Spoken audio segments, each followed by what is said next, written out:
So, good morning! Ano to? Laing ba? Ay, makakapagluto na ako ng laing. Dito lang pala makakakuha ng maraming laing sa Prachinburi. So, ayan. Try kong maglaing and then i-share ko yung recipe very soon.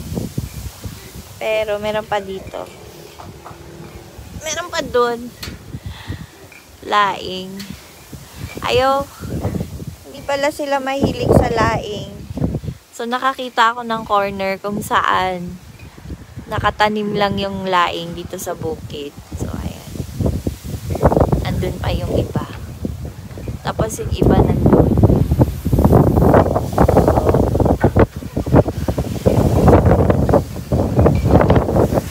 Hangin, sobra.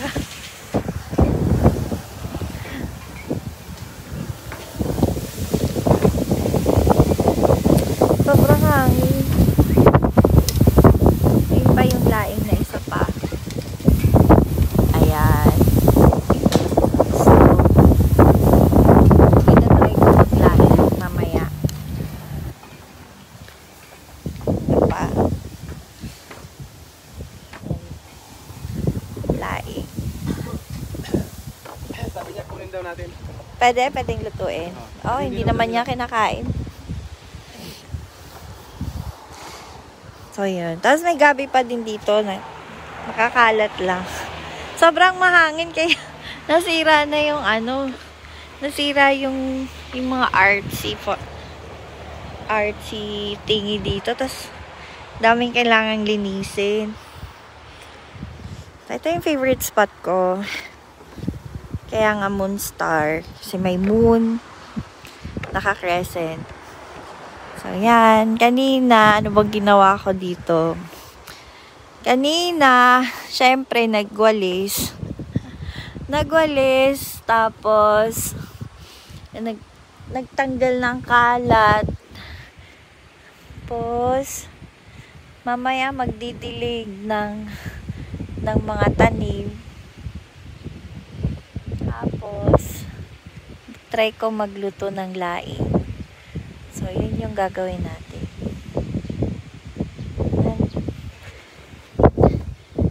Doon kami nakatira. Doon. Sa Blue House. Kaya lang, inaayos pa. So, doon muna kami sa tree house.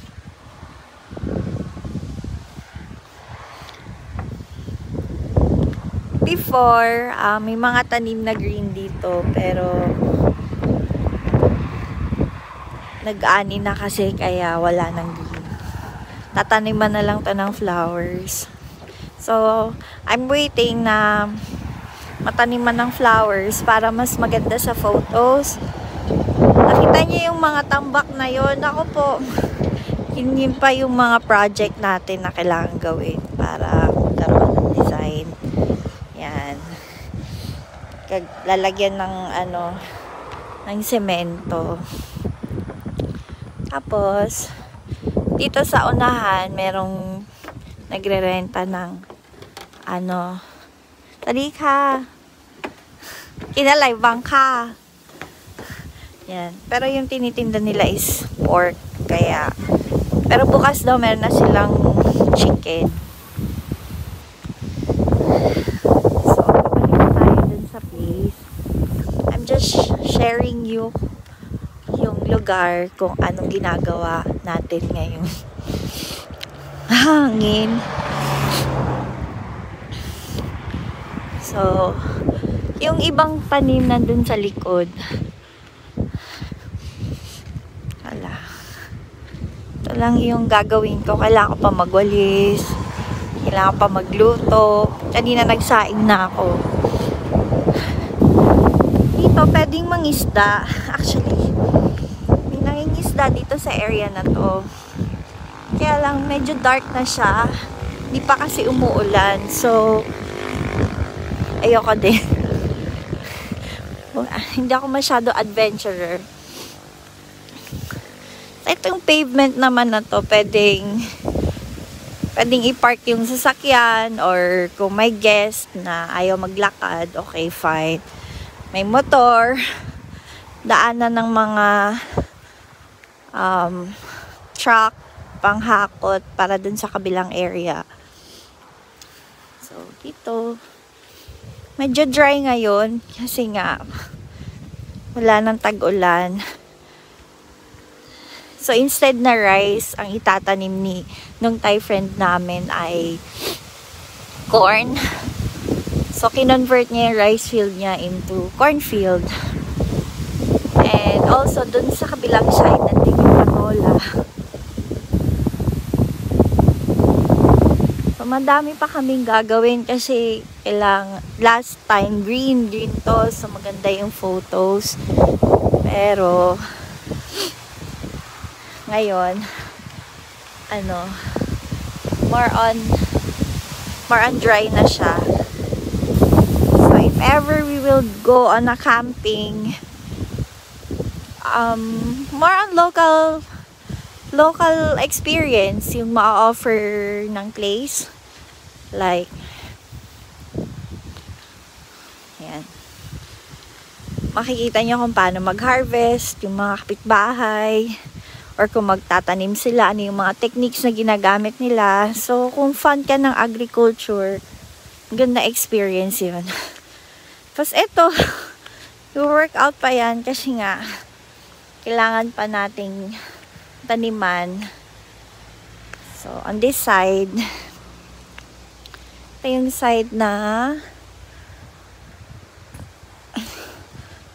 yan. So, ang dami pa naming lilinisin talaga. So, yun yung blue house. Kailangan ko pa rin linisin yun kasi if I want to entertain guests, edi malamang pwede doon. Kasi overlooking nun yung maliit na pond. And kung gusto mo mag-tsaa, I have Roselle. Yung Roselle, ito lang. Pitasin mo lang from here. Ayan. So, dito yung patola or yung tinatawag na lufa. So, kung gusto mo din ng lufa, pwede naman organic, but you have to wait for it na lumaki. Ito. So, this is what I do. In the morning, I have to water them. May mga dyan sa pond, as you can see, it's still a work in progress. So, sa pond, pwedeng mag-fish. Kaya lang, di na rin namin ginagawa.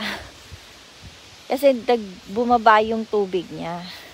So, ito pa yung isa pang patola. So, if you want to pick one, just get it.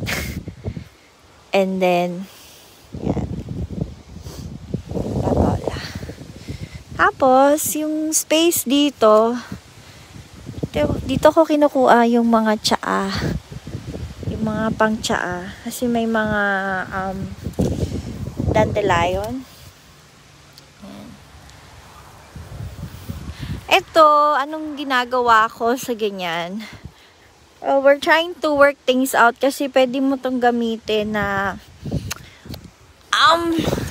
yung pang mga crafts, tapos you can build something out of it, yung kagaya yung nandun. Yan. So, malaki pa talaga gagawin. Tapos, this is the blue house. And dito yung parang workstation namin. So, marami pang gagawin kasi kailangan pa namin tong ayusin.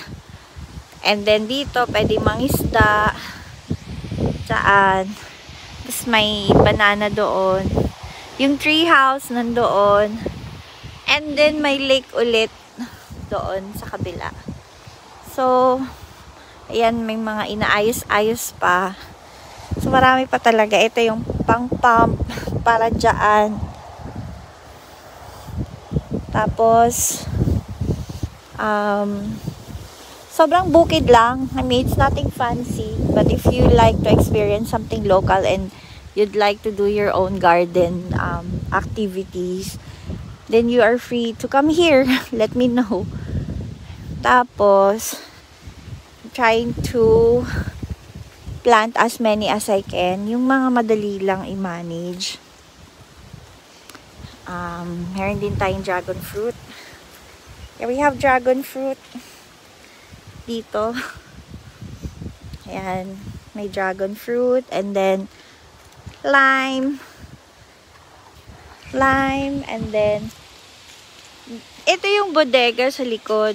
So, maraming mga pwedeng gawin dun. May mga crafts na pending pa. Dito, may sitaw. Yan, ito, bodega yan. So, if you are into arts and crafts, maraming, maraming gamit doon sa likod. So, ito yung langka. Ang dami, diba? So, zoom ko nga. May mga bunga na siya. So, ganyan. Nakita nyo ba? And, so, parang umikot lang tayo. Dito naman sa likod, may paganon pa eh. Kaya lang ayoko pumunta mag-isa. Dito naman, ito yung favorite ko pag kainin din. Ayan. Yung chicharo. And we have our malunggay. Yung malunggay medyo namatay. Natumba kasi siya last time. So, ayan, nire-revive namin. So, dun tayo galing kanina. I mean, still a lot of work. A lot of work in terms of designing. Wala naman kaming taga-linis. So, kami lang din nagagawa. So, if yun yung tree house, makeshift kitchen, andyan. Next time, I'll do another video kapag mas organized na. Yan yung mga, ano yun, yung hinaluan ng parang fertilizer, pero organic. Yung parang natural way, parang vinegar and stuff like that. So, yung kefir, nandun yung kefir. Tapos merong nyug sa likod. Ano ba? Yung pond, may buko. And masaya lang kasi mabait yung landlord namin. Inahayaan niya kaming magtanim, tsaka mag-gather kung anong pwedeng kainin. Tapos, syempre, win-win situation. He gets to maintain his place and I get to have a place wherein I could relax. Ito yung Aratilis. Hello, Miss RC. Yes, you can visit us next time. Dito, pag matyaga ka, may makukuha ka talagang isda.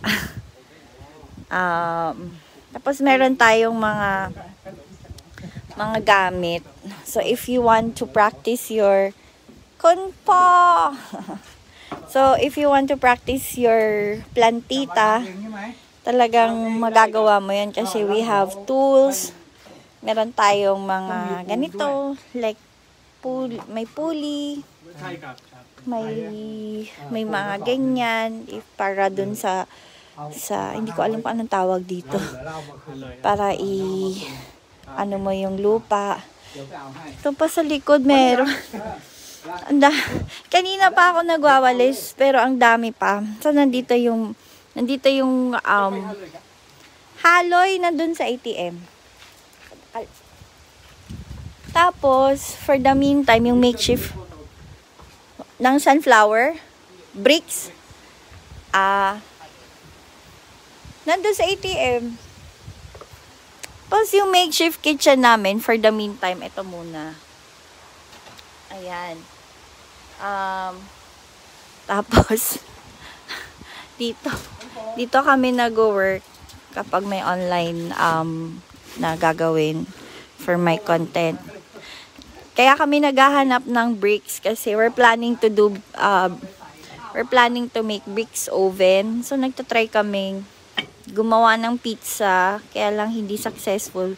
So try namin gumawa ng bricks oven. Yung saan ba? Baka dito ilagay yung oven.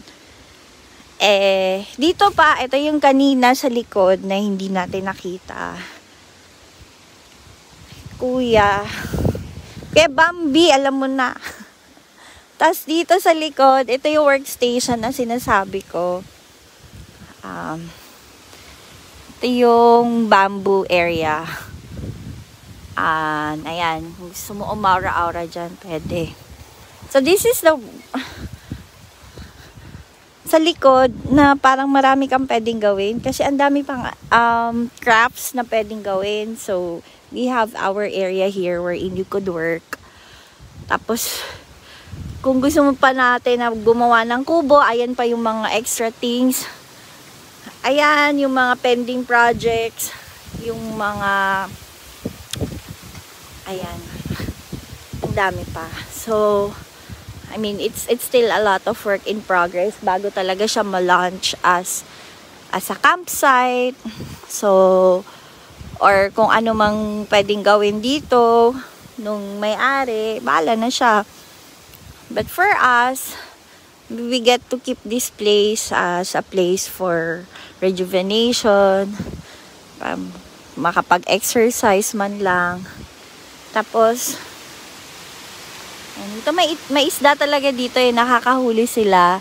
Minsan may kapitbahay kami na pupunta lang siya dito para mangisda. Ayan. Presko. Meron pa dun, papunta pa dun, tapos may pond ulit dun. Kaya lang yung aso ng kapitbahay minsan masyadong territorial kahit hindi na niya area, pumupunta pa siya, so wala. Ito yung ito yung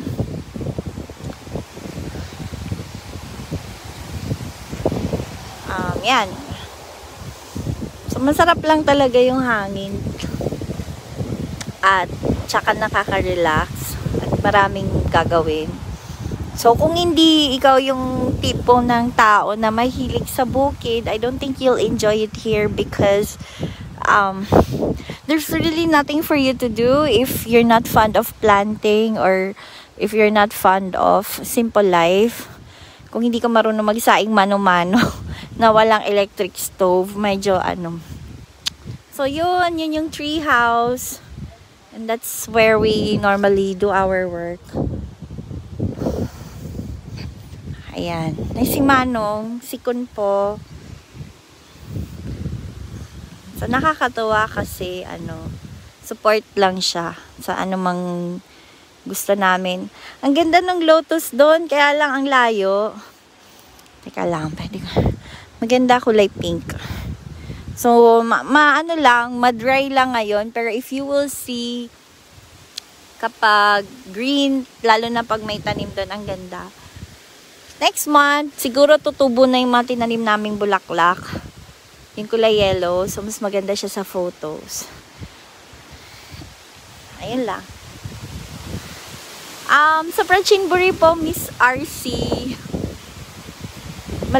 medyo malayo po tayo sa sa 304. Nandun po tayo sa likod, sa kabila. Yung papuntang Kabinbury. Yun, malapit po doon. So, yan lang po. Thank you so much for watching. I'm just sharing this just in case you are curious. Since some of you are like asking me like the things that you can do when the moment you get here. Ang dami po magtatanim.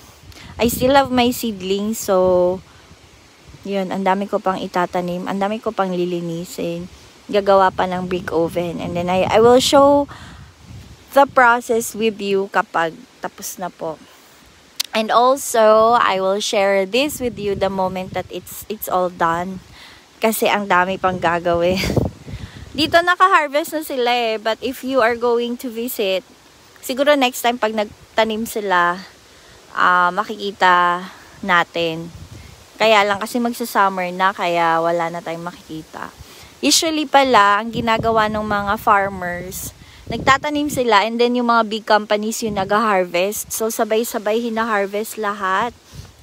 Ito hindi na namin side to parang may demarcation line. Ito yung demarcation line namin yan. Ito, anything na hinaharangan ng puno na to, hindi na to kay Manong. Pero ito, pag ganun, doon, yon kay Manong yan. Tapos pwede nating lakaran. So, simple lang siya. Hindi siya, again, hindi siya yung parang masyadong decorated, pero sobrang bukid. And you can really feel the nature. Tapos next time, i-share ko yung kitchen. Sobrang madami pa kasing gagawin. So, ngayon, kailangan pa maglinis. May pond ulit dito sa likod.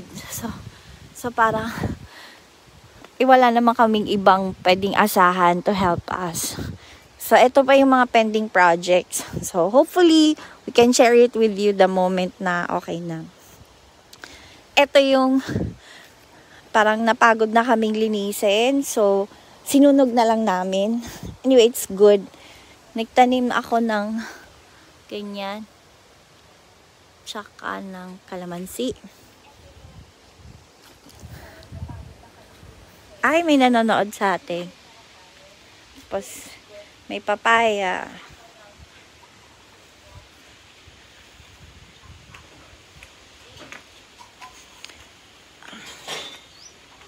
Next time na tayo aakyat dun sa tree house. Ito yung mga alugbati na tinanim namin. Yung kangkong at saka yung beans.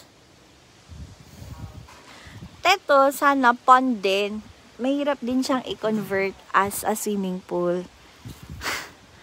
So, yun yung mga dinidilig ko doon.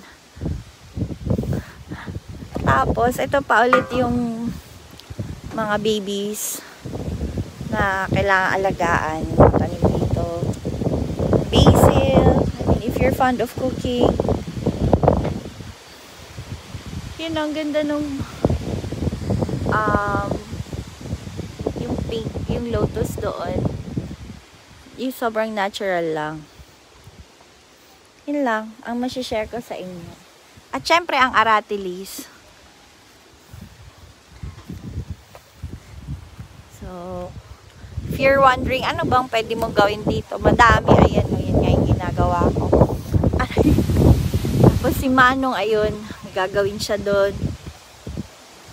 Maglilinis kasi baka may nag-float na plastic, so kailangan tanggalin. Yun lang. Tapos magluluto.